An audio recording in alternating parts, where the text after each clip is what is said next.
Hey guys, my name is Megha and in this video I'm back with a new word which is unintentionally. Unintentionally. It means not on purpose. जिसे हम हिंदी में कहते हैं अनजाने में. Now let's see some examples.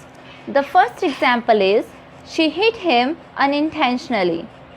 उसने उसे अनजाने में मारा यानी जानबूझकर नहीं मारा. The second example is I offended him quite unintentionally.